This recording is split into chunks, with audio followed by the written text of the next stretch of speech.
Hello and welcome to Comic Book Herald's Creannotators. I'm Dave Busing, founder and editor-in-chief of comicbookherald.com.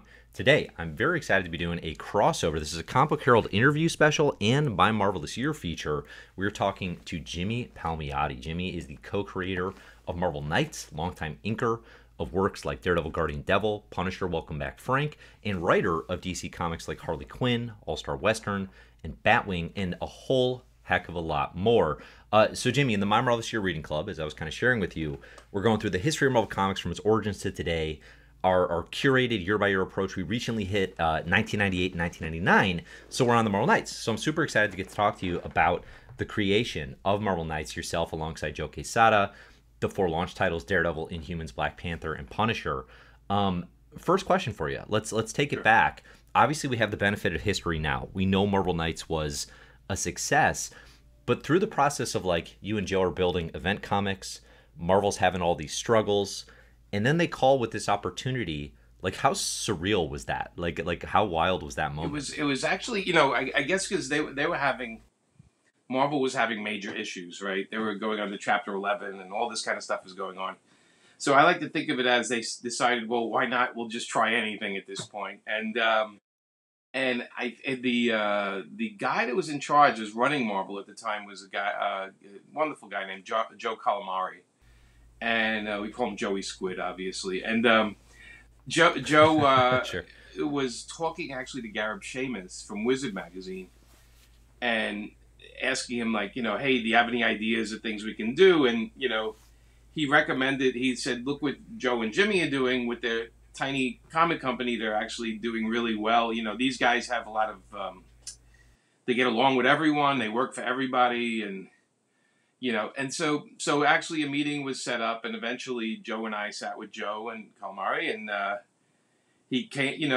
They had some they weren't happy with the way Heroes Reborn went for them, so they had some issues of bringing us in initially. One of the 2 people there were not crazy about it. I think Cheryl Rhodes and a couple other people were not crazy about bringing Joe and I in. But the offer came down to finally of like, hey, would you guys want to take a bunch of books and run them, and we'd pay you to do it. And, Joe and I were in the middle of doing the event stuff and a whole bunch of other things. But this was a challenge. We were like, oh, when are we going to ever get a chance to, go in and run a part of Marvel for a little bit, even if we run it into the ground, at least Yeah. we're going to have fun doing it.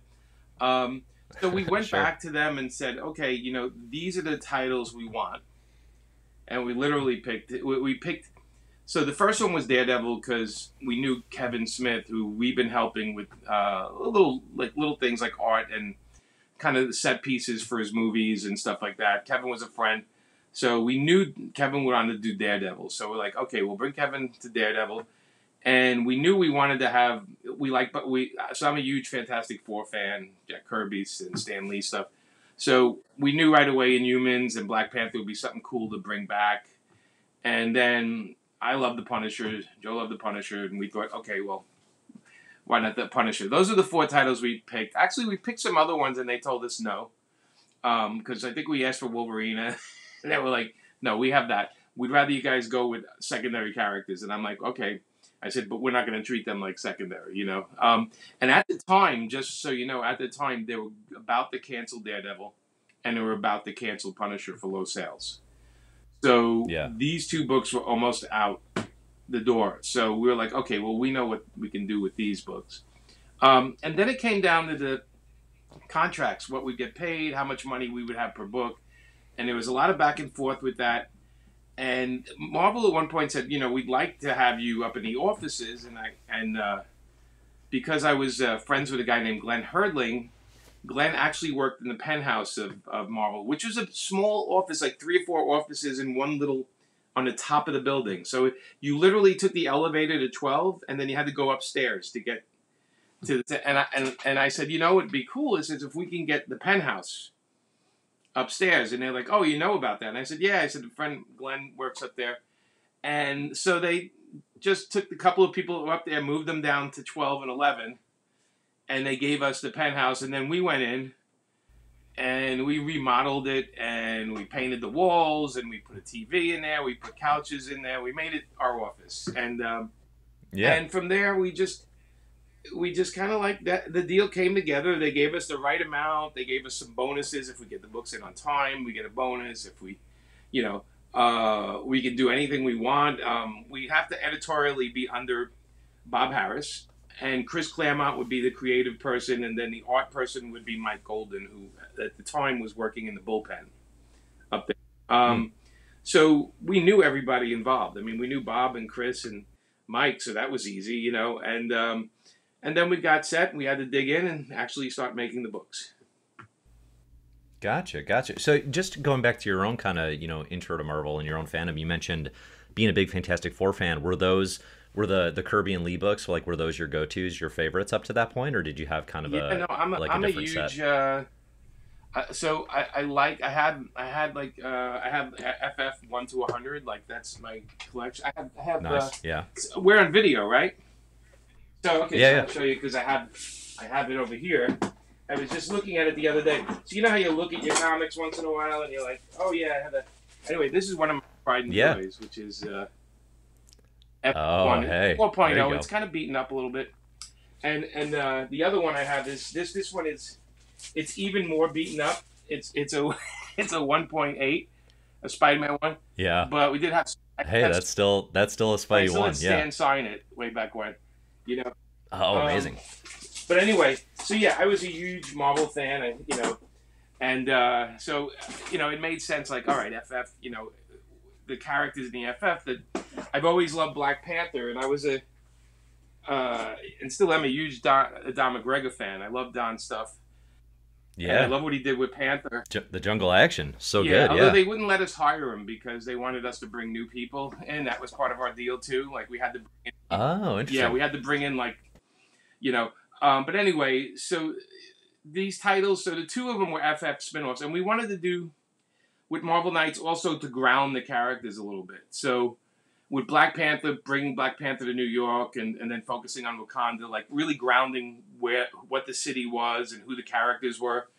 And same thing with Punisher, and same thing with Inhumans. We wanted to actually, we actually Game of Throned it before Game of Thrones actually was created. you know, Yeah, we right. kind of went in towards the royalty part of it. Approached it, and we thought Paul Jenkins and Jay Lee would be perfect for that.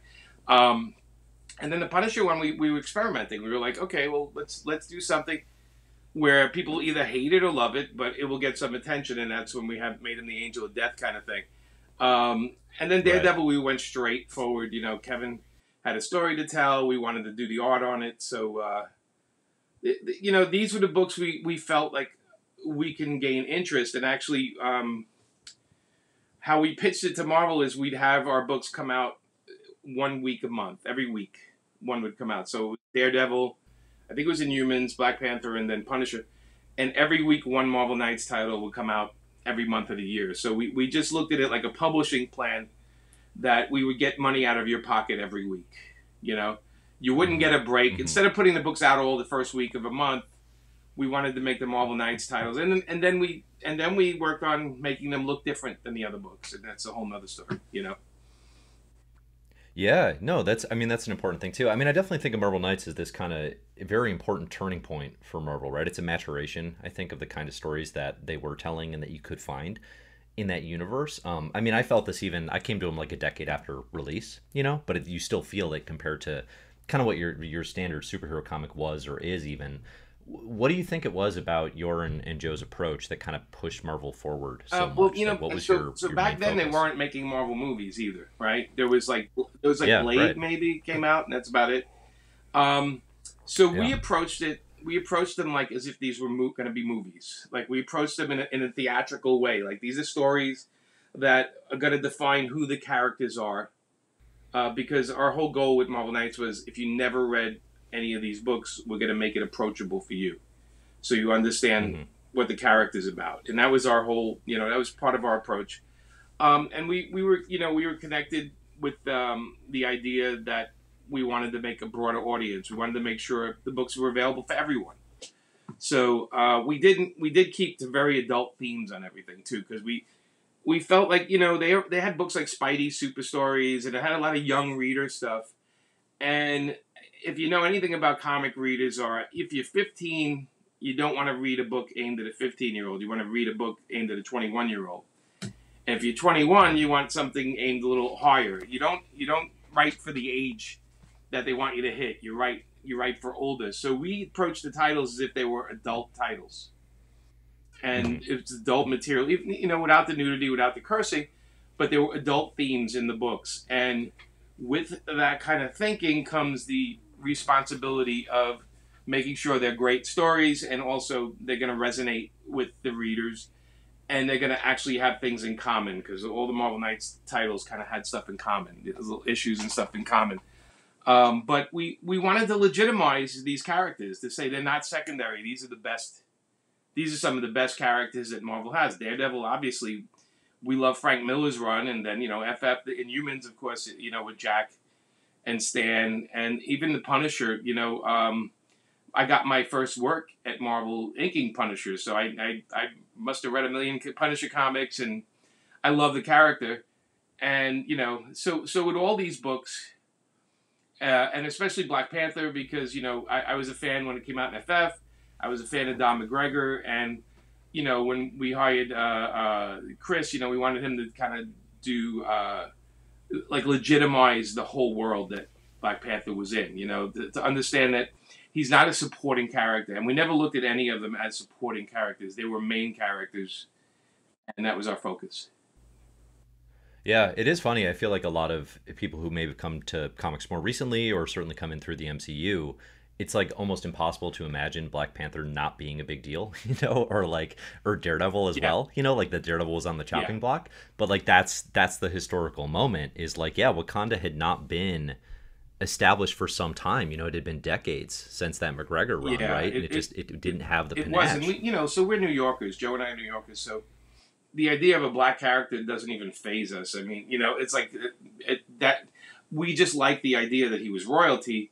And we love the movie Coming to America, and on some level we were like laughing, going, it is sort of like that with the Black Panther coming in from Wakanda, and there was a lot of that stuff going on in it, and again, we hired my high school buddy Mark Texera to draw it, and we went to high school together, and he actually helped me break into the business. So I thought, perfect guy to hire. It's sort of like paying back a favor with another. And then Mark, of course, was brilliant on it. So, Christopher Priest, Chris and Mark were like the dream combo on that. We felt with every book we had great teams, and again we hired friends, right? Because you want to work with your friends. That makes it seem like less work. And these happen to be the friends of ours that actually produced. They actually did the work. We have a lot of other friends that are great, but we would never hire them to do interiors, because they never get the book in. But we love them. But these were the guys that actually were hungry to make their names, get their names out there, and get the work done. And it worked out pretty well. Yeah, absolutely. No, that's fascinating. I feel like, one of your superpowers, I've come to realize, like you and Joe's superpower with Marvel Knights was like the relationships you had built, throughout the business, right? You had these friendships and these professional relationships where you could go and you knew the right creative teams to put on a book.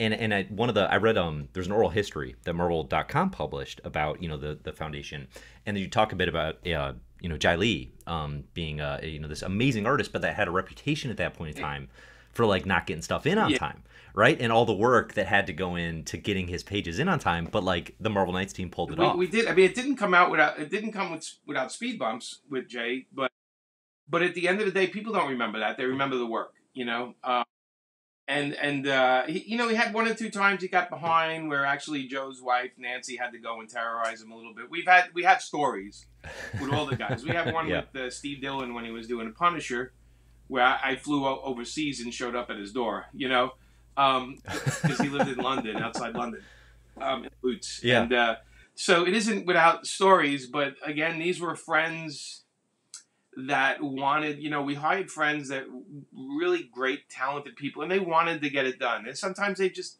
it is, with comics, it's really tough. To draw 22 pages is so much work. It's 22 blank pages, you know what I'm saying? And so the artists do get burned out. I always say by like 4 or 5 issues, there's a thing where you have to, as an editor, you have to become a cheerleader again. You got to put on a cheerleader outfit and tell them how great they are and get going. Otherwise, they feel like they're working in this bubble. And Yeah.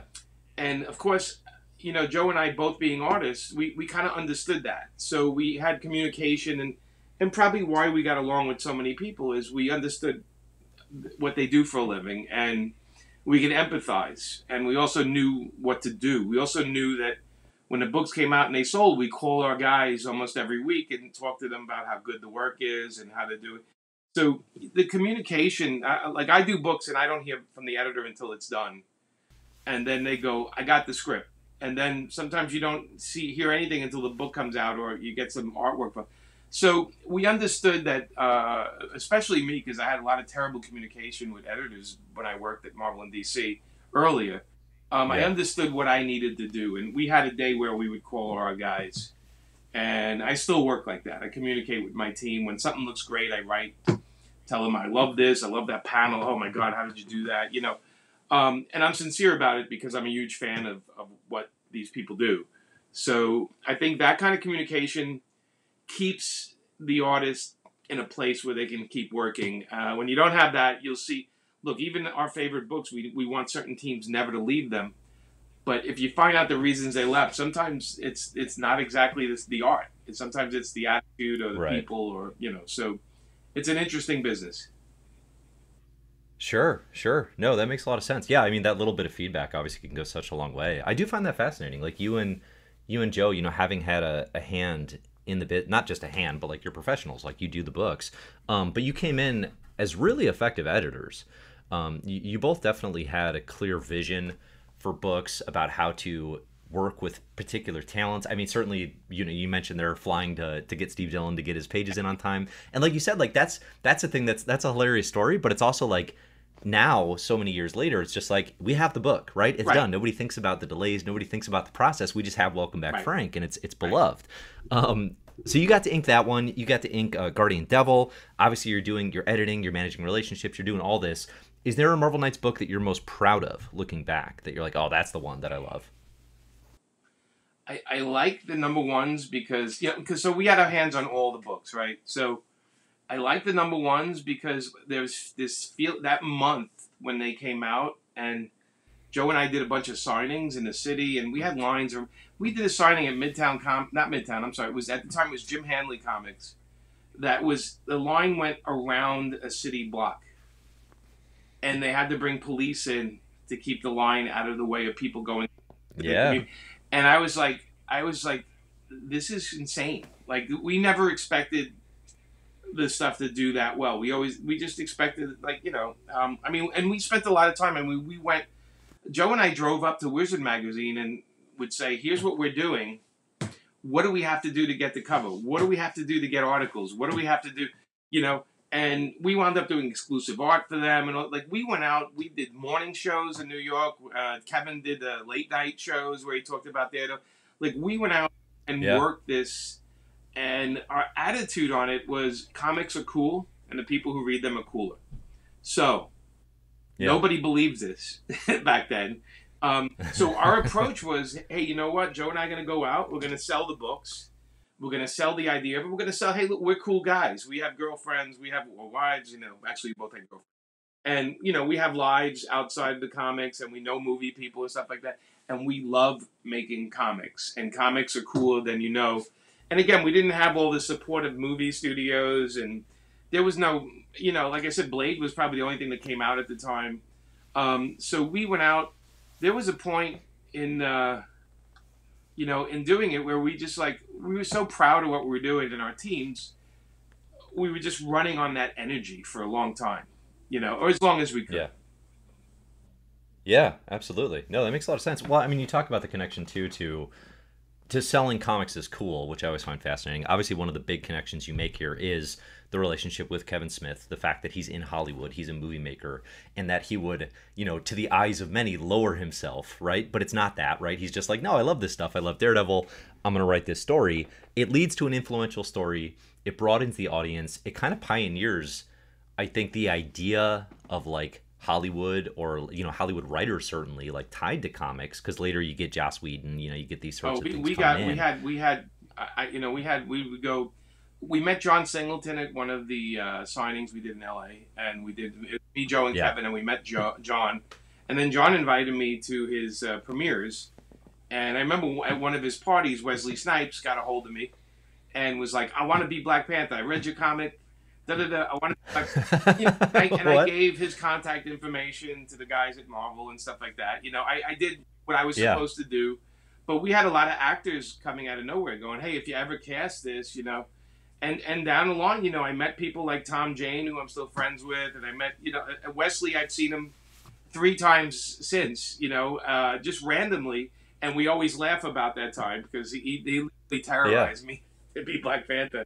I ran into it last. Amanda and I did a show in Monte Carlo, and he was sitting at our table for dinner, and I said, "Do you remember?" And he goes, "I know you," and I like, "Yeah." I said, "Do you remember this?" And he goes, "Oh yeah." He goes, "Why aren't I Black Panther, man? I should have been Black Panther." Like, that was 20 He's like, years "Did ago, you man." give them my info?" Yeah. 30 years ago.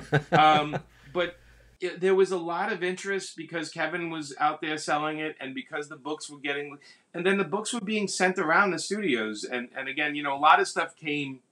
Nobody was looking at that stuff.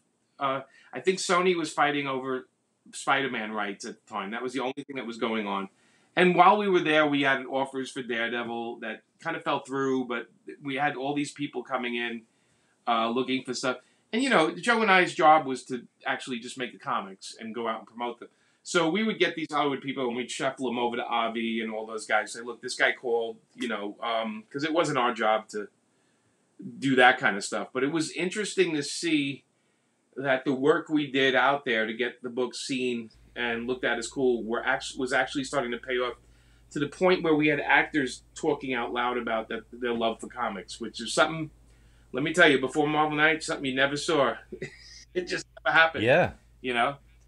Yeah, it is fascinating. I mean, I just think there's that's definitely not a connection I had made in my head about the influence of Marvel Knights kind of contributing to the rise of superhero movies and kind of that wave. But it definitely feels, I mean, do you feel like that was a pretty significant boost to make it happen? The thing that bummed me out in the last 10 years is how they put out the Black Panther movie, the Punisher TV series, the Daredevil TV series, the Inhumans TV series, and I never got a thank you in that long list of thank yous from any of them.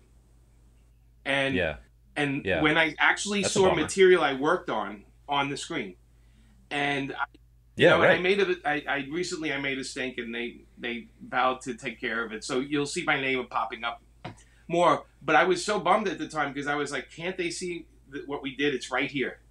Literally Daredevil carried some of the material. The Inhumans, obviously, that show would have never been made, especially the way they did it. Mm-hmm. I'm not saying it was good or bad. I'm just saying they took it from the book we did.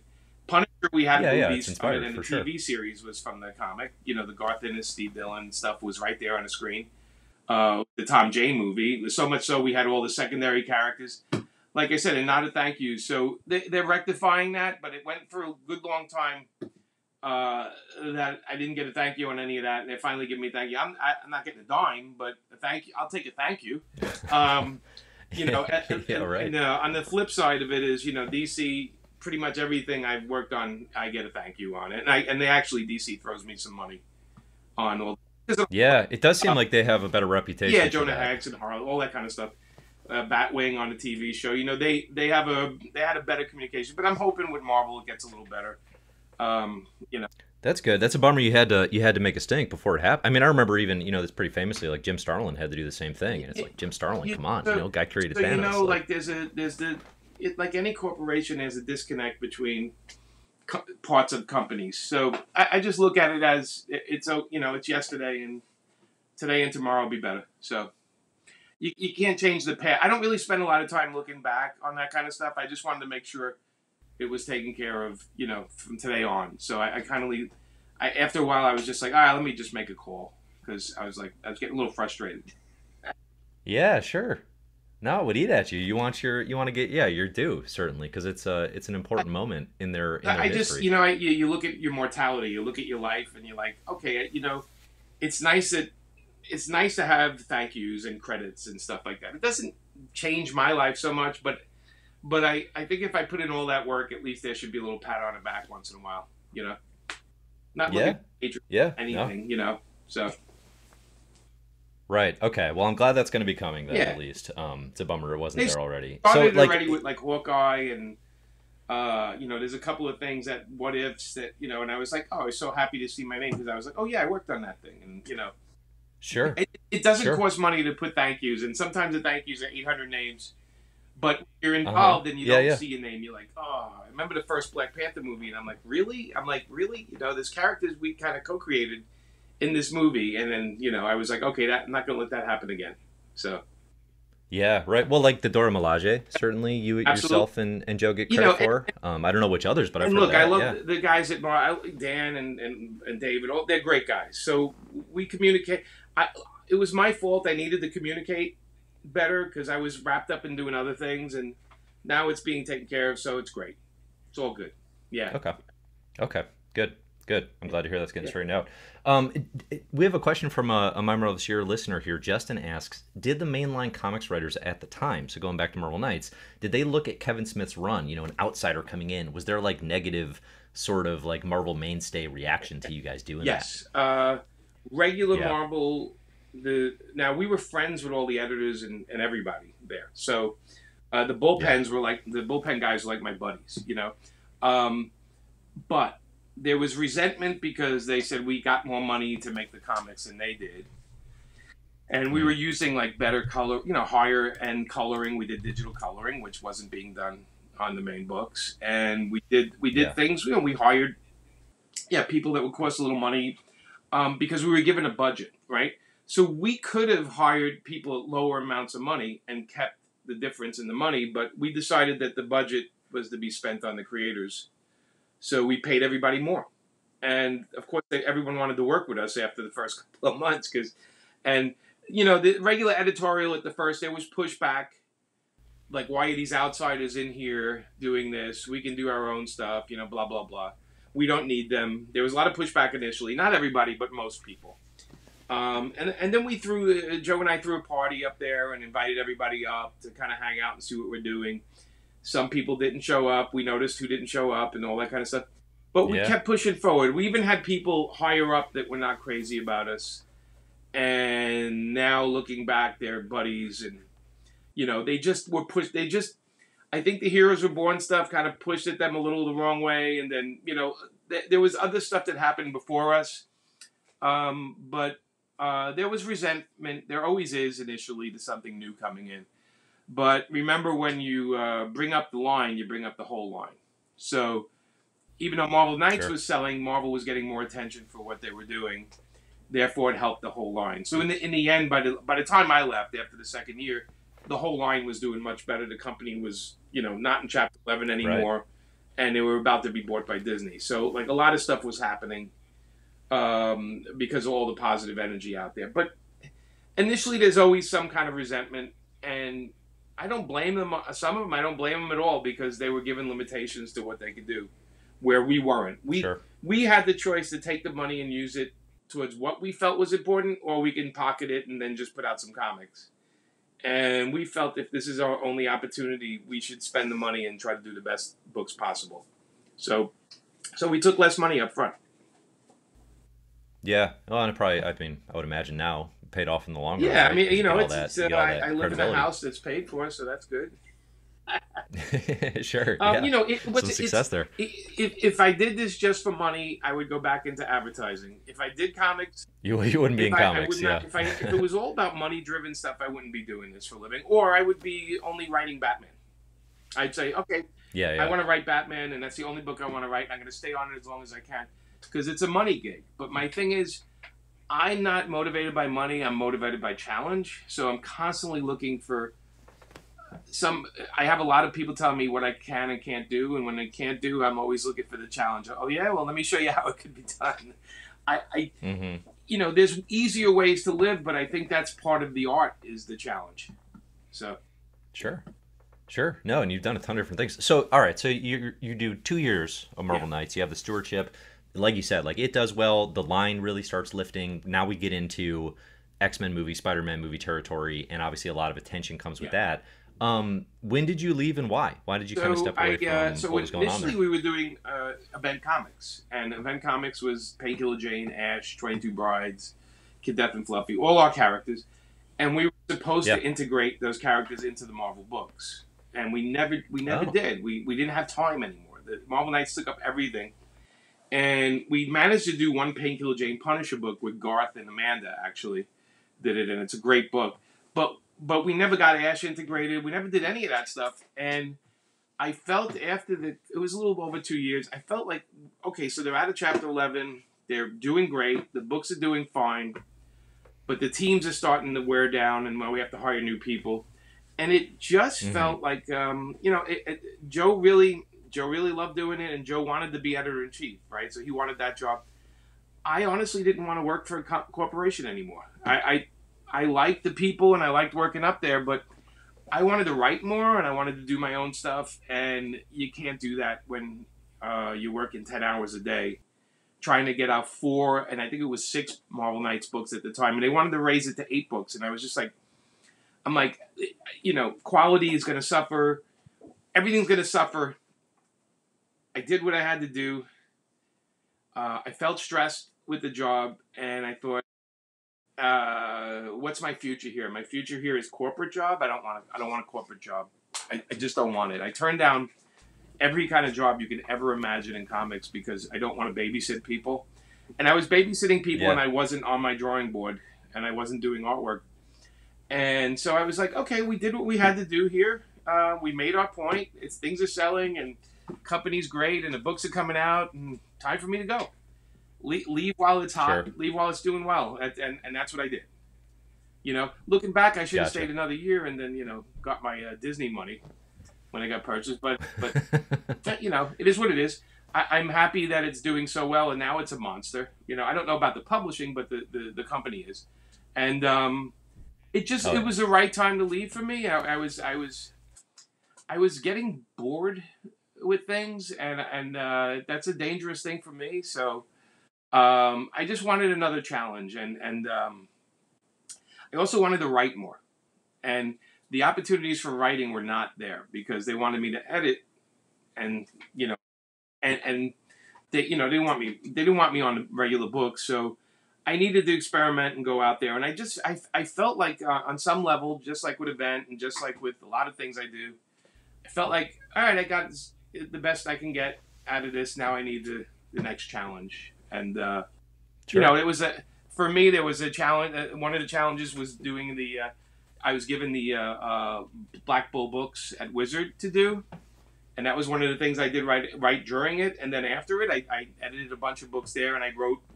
I wound up writing Gatecrasher with Mark Waid, which I got it's like going to school working with Mark, and then I got to write New West and Beautiful Killer there, and then from there I started getting writing work, a lot more writing work. So I felt like that was where I needed to go.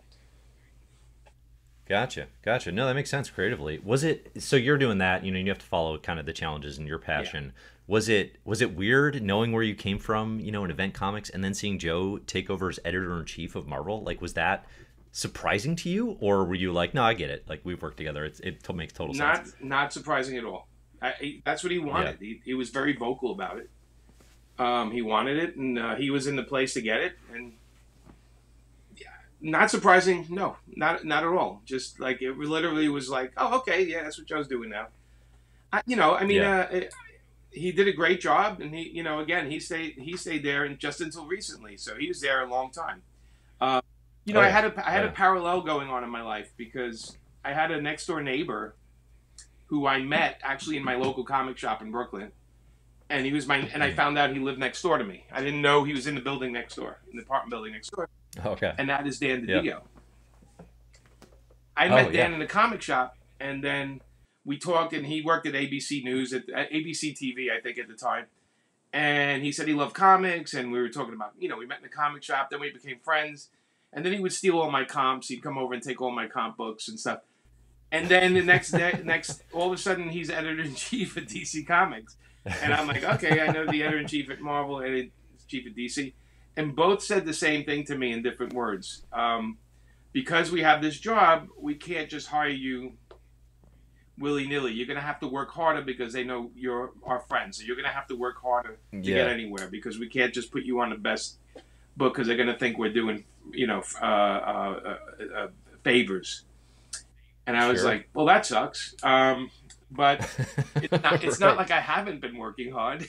I was doing 2, 3 books a month. Yeah. So, but it was interesting because I had both companies being run by friends of mine. And so that's when I started doing more image books and create, and not so much company books. I was inking, still inking at the time too, but I was writing stuff like Deadpool, and I was writing stuff like Superboy, and a couple of things at DC. And one of our interns at Marvel Knights was Justin Gray.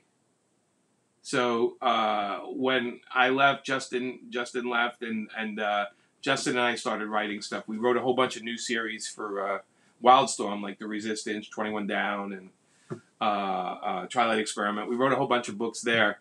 So the comics became a lot more interesting for me over the years after Sure. Marvel Knights too, because there was like this feeling of anything goes, like anything, and I could actually own the properties as opposed to the Marvel Knights stuff. We didn't own anything, As you can tell, you Right. have to fight. Right. I had to fight for a thank you. So not a fight, but I had to give a reminder. But like I said, the years after were great because it was like every book was a challenge. Everything I got was like, okay, this book is not selling. Uncle Sam and the Freedom Fighters. What can you bring to this? Or, hey, here's Jonah Hex. Do you have an idea for Jonah Hex? Or here's Power Girl. Right. What would you Right. do with Power Girl? Or and even later, what would you do with Harley Quinn if you would imagine? Yeah. Even Harley. I was gonna Yeah. say. Harley was So the not the Harley we so know the now. challenging part is interesting for me, right? Because it's the idea of taking something and then blowing it up a little bit, and so that's always been my motivation. So it made sense. I didn't stay in one place any too long. It does. Yeah, it does when you put it. Well, I didn't connect to those dots either, but like you can definitely see the sort of like making things that people think aren't cool, or characters that people think are Right. dead, making them cool again, Yes. right? Like if you look at Daredevil, you look at the Inhumans, you look at Harley Quinn, even much Right. later. It's like it's all of a piece. Yeah. Certainly, I mean, with it's taking on it's that it's challenge. somebody accused me of blowing up characters, and and I thought it was In a good way or a bad way? well. I think in both ways, but Yeah. my reaction to it was, yes, I blow it up. What I do is I look at the character and say, why do people like it? And then I look at all the other people that worked on them and saying, okay, what is it about each one of them that they liked, that people like that part of that character? And then I kind of, throw it in the blender and come out with a version that I think everyone will like, as opposed to just a select audience. And, when you do that, two things happen. One, you widen your audience, and two, you piss off the people that like the other parts, but eventually we're going to get them back anyway because they like the character. So to do that, we did that with Power Girl. We did it with especially with Harley, right? Because we took there was like 4 versions of Harley going on. There was the Bruce Timm one, there was the video game one, there was Yeah. Dodson's, and all these great creators working on it. But when Amanda and I got it, we just were like, I don't like that she's in an abusive relationship. Let's get her away from the Joker. And Amanda's like, you know what? Mm-hmm. No girl wears the same thing. Let's change her costume all the time. And so it was just like 2 random ideas that all of a sudden went, it's and Yeah. again that's the joy I have with doing this stuff, is like to be able to kind of go in there and say, all right, how can I widen this audience? I mean, with Harley, we actually got moms and daughters reading comics. Like we did signings, and moms and daughters would come and they read them together, and Amanda would of course remind them that the grammar is not where it should be because she's speaking with a Canarsie accent. Um, but we started to see like a new audience of people buying the books. And Amanda and Chad are guilty for creating this monster cosplay thing for Harley, because they Right. just uh there was no like one way of looking at the character anymore. She was emotionally connected with each story and would wear outfits to match the emotional connection. And there's a Mm-hmm. roller derby Harley, there's a this Harley, there's a space Harley, there's a and of course toys and all that stuff. The licensed people loved it because they went crazy with it. I have a whole wall of different kinds of Harleys based on what Amanda did.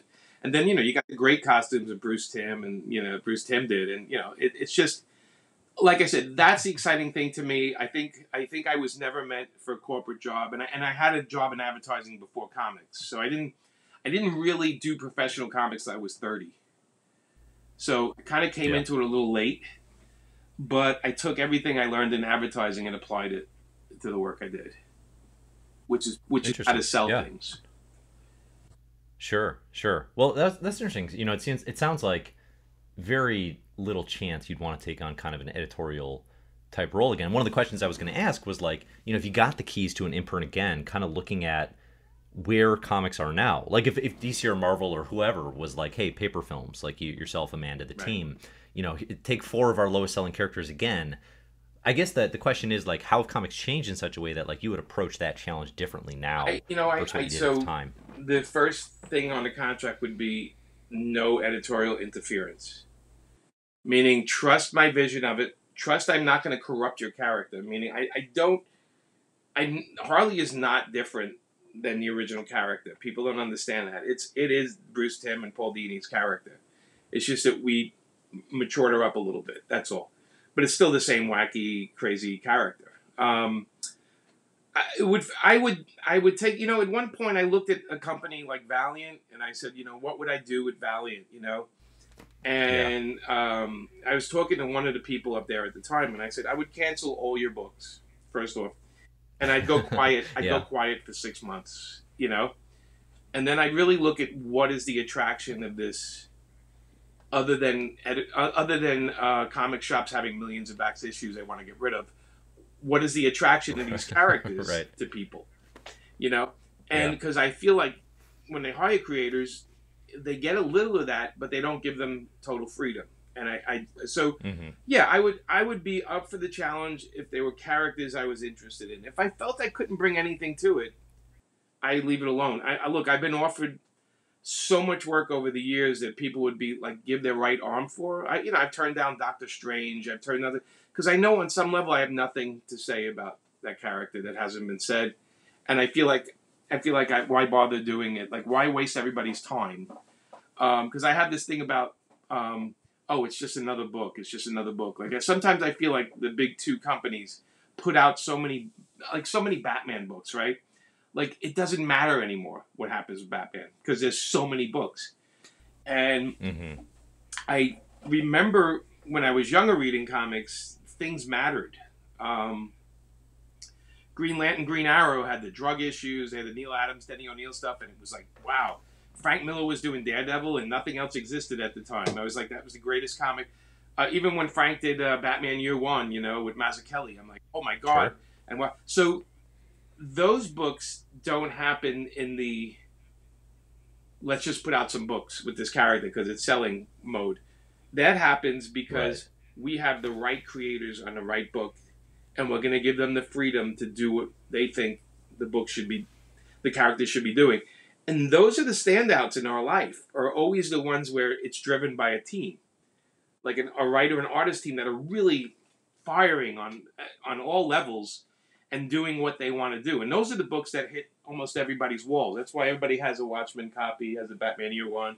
If you look at those books that you have on your shelf, that are the ones that you'll never get rid of, you'll always have a copy of, you realize the thing they have in common is a complete vision by the creative team and freedom to express themselves in it. And that's what we learned in Marvel Knights, and that's what I learned over time with comics is like, there'll be a ton of Batman, there'll be a ton of X-Men, there'll be a ton, but, all of a sudden, Wolverine, there's a ton of Wolverine and all that kind of stuff, but you realize, oh, well, you know what, people will go, I love those Barry Smith issues that he did a Wolverine, or I love, they'll talk about a certain run, Todd McFarlane's Spider-Man, right? They love Todd, right? So, those are things that stand out. So I do this not to pay bills. I do this because I want to make a difference. I want to make great comics. And I just feel like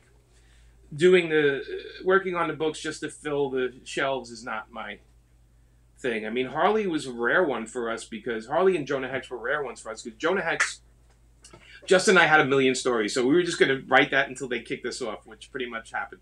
We wrote like 100 and something issues of that. And Harley, Amanda and I, we felt like once they took the character and started putting it, because for the first couple of years on Harley, we told them you can't put the character in any other book except for ours. And if that's why we did specials, that's why we did Harley's Black Book. We said we're the only ones that can use that character. We don't want her in other books because it's going to water down. And towards the end, they started putting her in all these other books, and we're like, okay, you know what? Not only are we a little burned out, but now she's appearing everywhere, and it's watering down, and it's time to go. Because now it's just going to be like Harley's in this, Harley's in that. Nobody cares, you know. But for 5 years, we had a very hyper-focused one Harley story and one vision on Harley. And even with our team-up book, like the little black book, it was still Jimmy and Amanda, Harley having an adventure here, adventure there. And as a comic fan, I get that. I'm the guy that loves the Chris Claremont, John Byrne run of X-Men. And when it's not those two guys, I'm like, oh, yeah, those issues are okay, but it's not that, you know? So that's the way I look at comics. And so for that reason, I'm not a great guy to put on something if you want it just to be the same old stuff. I have no interest in that. There's 100 guys that live and die to tell their Spider-Man stories, and it's, you know, it's usually Spider-Man and whatever, doing the stuff that they read when they were younger and doing it again. Mm-hmm. I don't have interest in that. I have interest in taking the characters in new places and messing with things, but at the same time understanding that I'm also building the foundation and characters, which is, you know, always my view. Yeah, no, it's cool. So it's the 30th anniversary of Harley Quinn this year, which I'm sure is big for yourself and Amanda, definitely with all the... I don't know if folks even have fully come to terms with, like, how much of the stuff we think about with Harley now being attributed to your run. Like, it's definitely something where, even like the animated series, which I love, like just the character Cyborgman being like I went back and reread Harley and I was like, oh yeah, that's you guys. Like, that's you and Amanda. How cool has it been to see, like, all these elements of your run, you know, popping up in the animated show and just being like this huge part of, like, this character that can carry a series by herself. It's been an amazing ride. I mean, you know, getting to meet Margot Robbie a bunch of times, and us talking about how she's doing playing Harley is like crazy, right? Like, who would ever picture that? There's so much from our run that's on the screen and on the animation, and we're happy about this. But, you know, at the end of the day, it's Bruce Timm and Paul Dini's character, you know. And we have been thanked by both those guys for making them a lot of money. And keeping their character. They're both. We love them both. Paul, you know, Paul and Bruce are just wonderful guys, and we're so happy that they're being compensated so well for all the work we've done and the character even bigger. And nothing could make us happier because we love them both guys. So, yeah, it's kind of cool because you know, I don't think, like, it's funny because we watched the Birds of Prey. We went to the Birds of Prey premiere. We watched that, and there's so many little things from our comic in it, and the animation stuff. You know, it's funny because if you really watch this show, a lot of stuff that happens that isn't exactly moments from our comics, but the attitude is there, and so a lot of it. So it's great to watch. I mean, they changed Cyborgman a little bit. They made him like a Jewish landlord, which he's not in the comic. They did their own version of it. Didn't really approve of that, but whatever. I'm happy the character's there. But, you know, what we would have loved to be is more involved with the animation, which they didn't. Amanda did turnarounds, but, you know, again, one hand doesn't help the other there. So it's like, comic people, no, you can only do comics, you can't do animation. Even though I've written animation, I've written animated movies that were made. But that's the way that is. So we're happy to see it. We wish that they use this more. I wish that the guys making Birds of Prey decided to have Amanda in roller skates be part of the team. Would have been the greatest fun thing for comic people to see, Amanda being one of the, because she could have done it.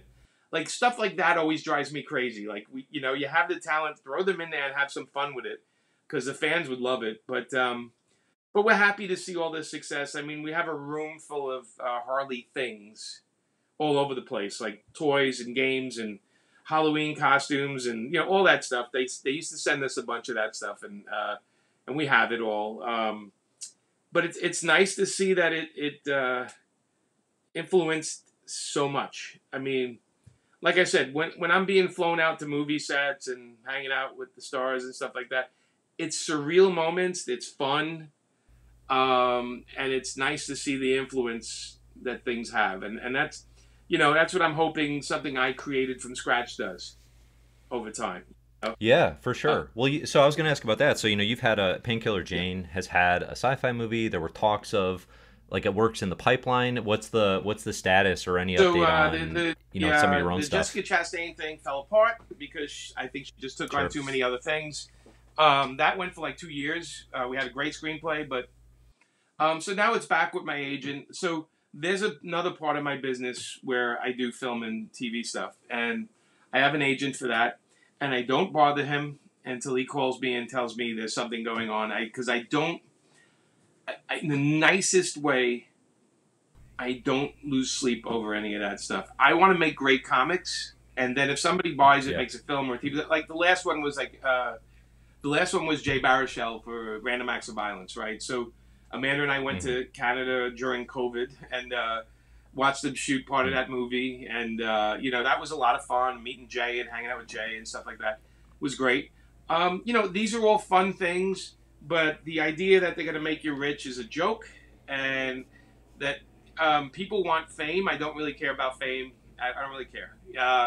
It's nice to meet famous people, but I don't want to be the famous person. I kind of like the idea I can just make comics and not worry about stuff.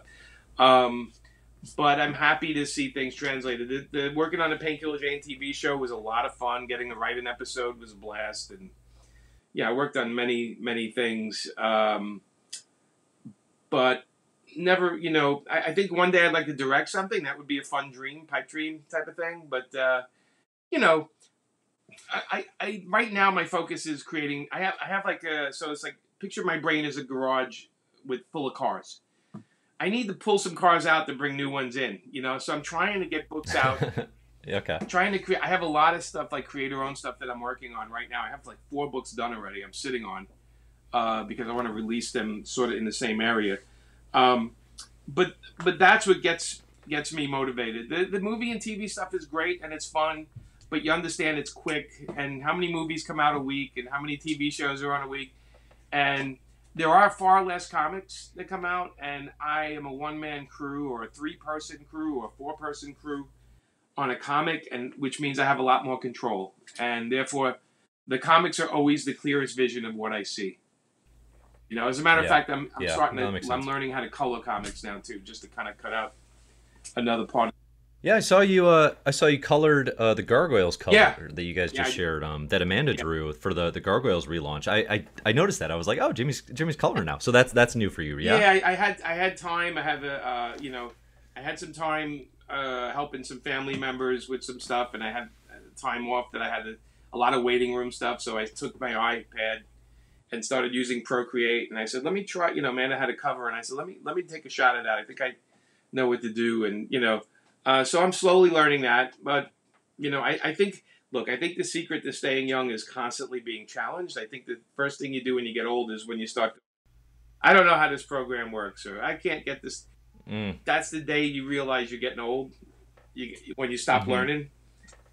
So I Mm-hmm. feel like eventually I'll start drawing the books too. Eventually, but that's a little more challenging. Give yourself, the progression, right? You do it I've all, drawn. and then you'll have your I did every part of this I've done book, I've done a right? couple of books. I did Vampire Zero, and I drew some Ghost Rider stuff early on, and I drew a couple of books here and there, but never had confidence about my work, and I still don't. So I'm doing the inking and the coloring and the writing. Eventually, I'm going to get into that other job, but I think I'm way too critical, and especially I have Amanda upstairs. Amanda's like so good. I don't even. She makes it look so Yeah. easy, and it's frightening. Her artwork's frightening because it's so simple, and it's not simple. It's not simple to do. Uh-huh. Right. Yeah, yeah. No, it probably looks it makes it look easier than it is, right? It's one of those Her and things. Darwin Cook used to sit around and work together, and I used to say, "You guys just make it look like it's nothing, like la la la." And but nobody can do what you guys do. There's not, well, there's not a lot of, you don't have a lot of artists out there that go, "Oh, shoot, that person looks like Amanda Connor's art." You don't really have it because there's a simplicity in her line that most artists have to work so hard to get to that. You know, when I was a kid, I used to look at Alex Toth and go, yeah, it looks okay. Yeah. And then as I got older, I'm like, oh my God, the guy's brilliant. Like Yeah. there's just a line there, and I'm like, oh, that looks so great. Oh, let me just kill myself. When you're younger, you get into all the complicated artists, right? Like the guys that do tons of detail. And then as you get older, you start looking at like Jamie Hernandez from Love and Rockets, and you're like, God, that guy's brilliant. Dan DeCarlo's brilliant. Yeah. What was I thinking when I was a kid? That's interesting. Right. No, it's the flashy stuff that stands out, right? The crazy detail. But then you get older, they're like, they told a perfect story with like, 4 lines. Like, how did they do that? Crazy. I mean, Darwin Cook was so underappreciated. That New Frontier is just brilliant. And you look at some pages and it's like, oh my God, did he do that in 5 minutes? But why does it look so brilliant? Yeah. Yeah, for sure. No, it's great stuff. Okay, so before I let you go, what's your favorite thing you've done that you wish more people checked out? Like, what's your favorite book that you're like, oh, I wish that had caught more life? I wish Monolith caught on, because it was one of my favorite things to write that Justin and I wrote. I think Monolith was one, and I did another book with Phil Noto called Trigger Girl, and that was one too. I felt like it had a real message, and a lot of times when so the circulation between the books I do for Marvel and DC and then the ones I put out myself, we're talking about 50,000, 100,000 compared to 5,000. But the books that I create around stuff I do, I feel like I always wish I can get more of an audience, and I will. I'm repackaging some to put out through a major company, so that's going to help a little bit. But the Kickstarters have been pretty much my business for the past couple of years. I've done 20. Yeah.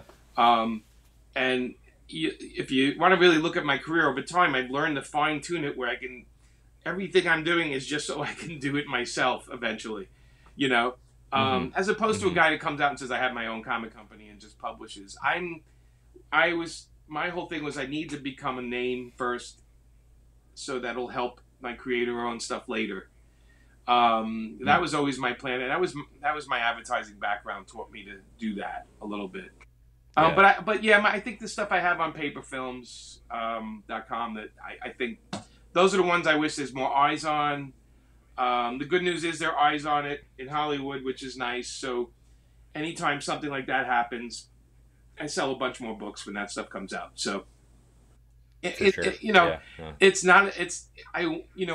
artists. We create things for other people to enjoy. So we do want the most people to look at them. Yeah. No, it makes total sense. All right, so what you mentioned, I think you just had a Kickstarter that wrapped. Yeah. Maybe it was an Amanda art book. What else do you have coming up that you want people the next one I have is I have a Painkiller Jane Kickstarter that'll probably... So I don't like to start one until I have the books shipped from the other one. So Amanda's one I have to ship 1,500 books. So that's going to take me like 2-3 weeks to do once I get it back from the printer. So that's the other thing now. There's printer delays. So it's like printer, delivery, packing, and eventually. So once I'm done with the packing and ship them out, that's when I'll start the next Kickstarter, because I just feel like I can't ask an audience for more money while they're still waiting for the thing I did before. So yeah, I think that's appreciated. Yeah, so I kind of hang it there, that, yeah. And I get everything ready, and then the minute I get the books out, I'm like, okay, launch, But I have the books done in advance. So I have the Painkiller Jane books are all done, and I have a book called Fantasima I did with Pierre Brito, and it's about like a female Tarzan happened in Chile, and I have a whole bunch of things. Another Trigger Girl book, and I have a thing I did at Dark Horse called Deep Sea. Deep Sea. That's it was like an 8-pager where I finally finished it.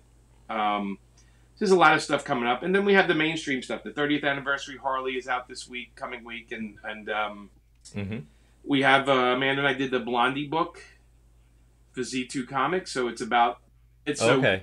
Oh yeah. So we worked with the band, and we did this. Our part of the book is when Deborah Harry was born and Chris Stein were born, and then how they eventually met. And okay, interesting. So is it kind of like biography? Yeah, it's like I took. So what I did is I talked to Chris Stein a lot, and then we took a lot of Debbie's book. She talks about her childhood, and I kind of like short ended it and made it kind of jumbled it around and made it into a story, and then they got to fact check everything. Okay. So Debbie Okay. and the band kind of looked over everything and with the corrections and everything. It's an interesting book because it's like part our story, and then they have like 10 illustrators illustrating songs in it afterwards, and it's a pretty book. It's a Yeah. very pretty. I think that comes out any week now. I have no idea yet, but It's got to be soon. Yeah, those E2 projects are interesting. I'm kind of fascinated by well, the music they asked connections me they're like, doing. what's your favorite bands, and Blondie was one of them, and they said, oh, don't you know Chris Stein? And I'm like, well, I talked to him, but so that just happened. I gave them a list of other people. I said, if you ever get to do these people, I'd like to take care of the book, and one of them is Madonna. If they ever do a Madonna one, it's one of the first comics I've drawn. I drew two Madonna comics for like Celebrity Comics a billion years ago, and I Yeah. just I'd like to make up for that by doing a new book. that All right, yeah. cool. We'll keep our eyes peeled for that. Very good. All right, Jamie. So we'll include links here in the show notes, to your social profiles and stuff where people can check out the books. Paperfilms.com, I believe, is the site where you're probably the easiest access to everything that's coming out. Anything else you want to make sure people know about before we I wrap? think just the site, and if this comes out before New York Con, Amanda and I will be in New York Con. I think I don't know what aisle. We'll be in Artist Alley, so come by and Yeah, yeah. yeah. Awesome, awesome. All right, have fun at the con. But seriously, I super appreciate your time, and it was a pleasure talking to you. Thanks for coming on. You too, man. All right, man. I'll talk to you soon.